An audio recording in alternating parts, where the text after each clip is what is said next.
কৌশলগতভাবে গুরুত্বপূর্ণ দ্বীপরাষ্ট্র মালদ্বীপের কাছে নতুন নৌঘাঁটি গড়তে যাচ্ছে ভারত। দ্বীপরাষ্ট্রটিতে মোতায়েন ভারতীয় সেনাদের প্রত্যাহারের আগেই ঘাঁটি প্রতিষ্ঠার বিষয়টি জানিয়েছে দেশের নৌবাহিনী। দ্য ডনের এক প্রতিবেদনের মতে শনিবার 2 মার্চ এক বিবৃতিতে ভারতের নৌবাহিনী বলেছে, এরই মধ্যে দিয়ে তারা মালদ্বীপের কাছাকাছি কৌশলগতভাবে গুরুত্বপূর্ণ দ্বীপগুলোতে নিজস্ব বাহিনীকে শক্তিশালী করছে। গত বছর ভারত বিরোধী প্রচারণার মধ্যে দিয়ে মালদ্বীপের প্রেসিডেন্ট নির্বাচন হন মোহাম্মদ মুইজ্জু। এরপরেই মালে এবং নয়াদিল্লির মধ্যে সম্পর্ক খারাপ হতে শুরু করে। নির্বাচন প্রতিশ্রুতি অনুযায়ী মুইজ্জু এরই মধ্যে তার দেশের মোতায়েন সব ভারতীয় সেনা ফেরত পাঠানোর ঘোষণা করেছে।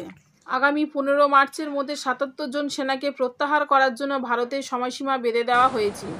মালদ্বীপের জাতীয় প্রতিরক্ষা বাহিনীকে দেয় 2টি টুকো অ্যাডভান্স লাইট হেলিকপ্টার এবং একটি ডর্নিয়ার বিমান পরিচালনা ও রক্ষণাবেক্ষণের জন্য এইসব সেনা দেশটিতে অবস্থান করেছে।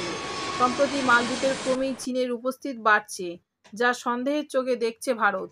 সম্প্রতি দেশ দুটির মধ্যে অদ্ভুত এক কূটনৈতিক দ্বন্দ্ব শুরু হয়েছে, যা দিল্লির কৌশলগত স্বার্থের জন্য হুমকি হয়ে উঠছে বলে মনে করছে বিশ্লেষকরা। এমন পরিস্থিতিতে মালদ্বীপের কাছে নৌঘাঁটি বসানোর ঘোষণা এলো। আগামী বুধবার 6 মার্চ নৌঘাঁটি চালু করা হবে বলে ভারতীয় নৌবাহিনীর এক বিবৃতিতে বলা হয়েছে। ঘাঁটিটি বানানো হবে লাক্ষাদ্বীপে। মালদ্বীপের 130 কিলোমিটার উত্তরে ভারতের লাক্ষাদ্বীপ অবস্থিত। এরই মধ্যে সেখানে পাঠানো হচ্ছে রণতরী জটায়ু। এই জাহাজ থেকে মালদ্বীপের সংলগ্ন সাগরে নজর রাখা হবে বলে মনে করা হচ্ছে।